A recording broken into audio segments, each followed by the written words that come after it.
नमस्कार बंधुरा आमी अर्चना। तो आज के आमी सजना फुलेर एकटा नतून धरनेर रेसिपि निये एसेछि। तो चलुन देखे नेওয়া যাক आमी रेसिपिटा किभाबे तैरी करी। एखाने नियेछि सजना फुल। सजना फुलगुलो एरपर आमी तुले निচ্ছি। এখন বাজারে অবশ্যই সজনা ফুল প্রচুর পরিমাণে পাওয়া যায় আর এটা শরীরের পক্ষে খুবই ভালো।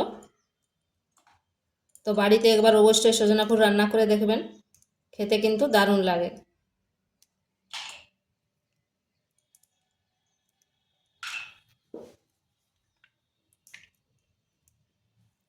এইভাবে আমি ফুলগুলো সব তুলে নিচ্ছি।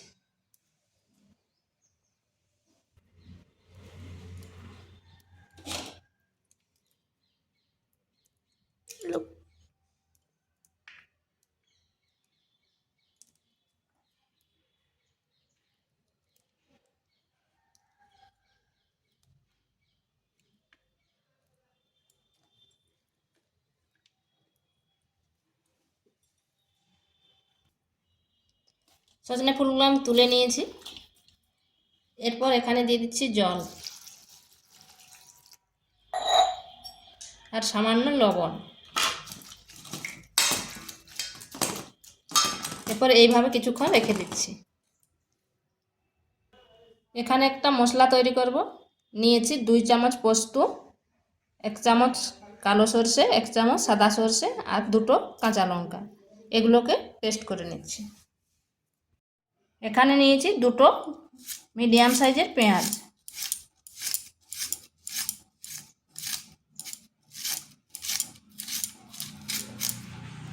পেঁয়াজগুলো এইভাবে সরু সরু লম্বা লম্বা করে কেটে নিচ্ছি।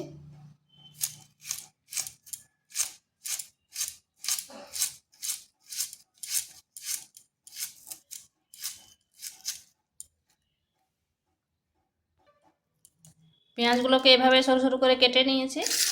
আর এখানে ছোট সাইজের একটা আলুকেও ওইভাবে লম্বা লম্বা করে কেটে নিয়েছি। এরপরে সজনে ফুলগুলো জল থেকে তুলে নিচ্ছি, ভালোভাবে জলটা ঝরিয়ে নিচ্ছি।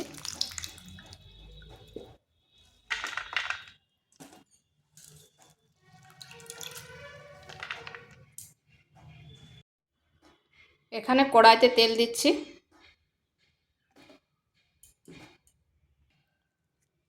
ফোড়নে দিচ্ছি 2টো শুকনো লঙ্কা আর কালো জিরে।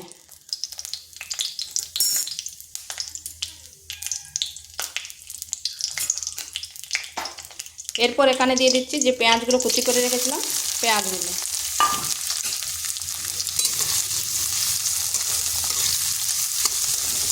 পেঁয়াজগুলো হালকা একটু ভেজে নিচ্ছি।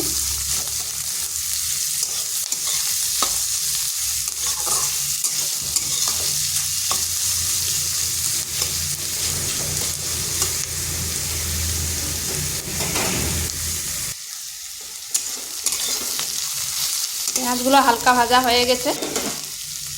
এরপর এখানে দিয়ে দিচ্ছি আলুগুলো।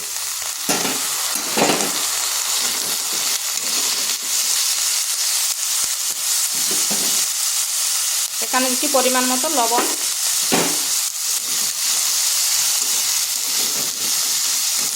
আলুটাও একটু ভাজা ভাজা করে নিচ্ছি।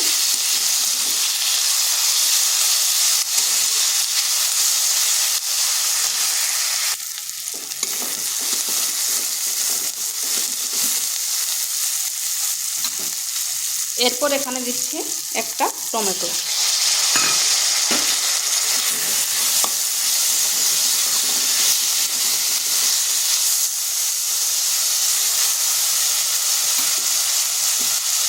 দিয়ে দিচ্ছি হলুদ গুঁড়ো।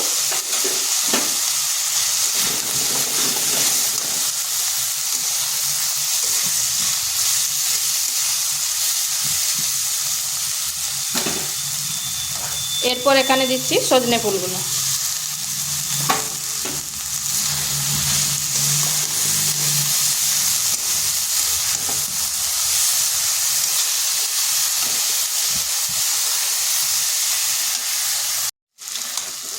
এই সজনে ফুলটা একটু সময় ধরে ভাজতে হবে, না হয় তার কাঁচা গন্ধটা থেকে যাবে। ফুলের যে একটা গন্ধ হয় সেই গন্ধটা থেকে যাবে।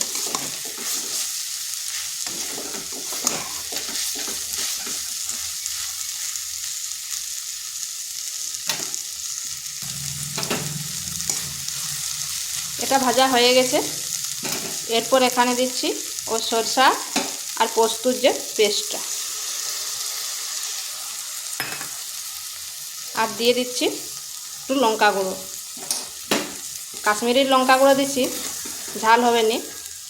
আর ঝালটা অবশ্যই নিজেদের আন্দাজ মতো দিবেন, কারণ এখানে আমি কাঁচা লঙ্কা দেওয়া আছে। এখানে আর একটু বাটি ধোয়া জলটা দিয়ে দিচ্ছি।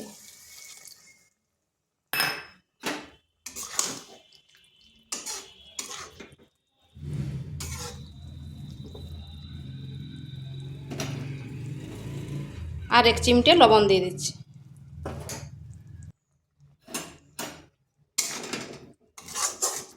এখানে আর জল দিব না, কারণ এটা মাখো মাখো করব।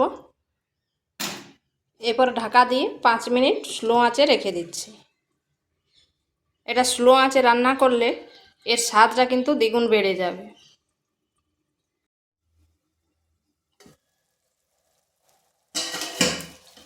এখন স্লো আঁচে রান্নাটা করলে কত সুন্দর হয়, আর কি সুন্দর গন্ধটা বেরাচ্ছে। তো এটা আমার হয়ে গেছে।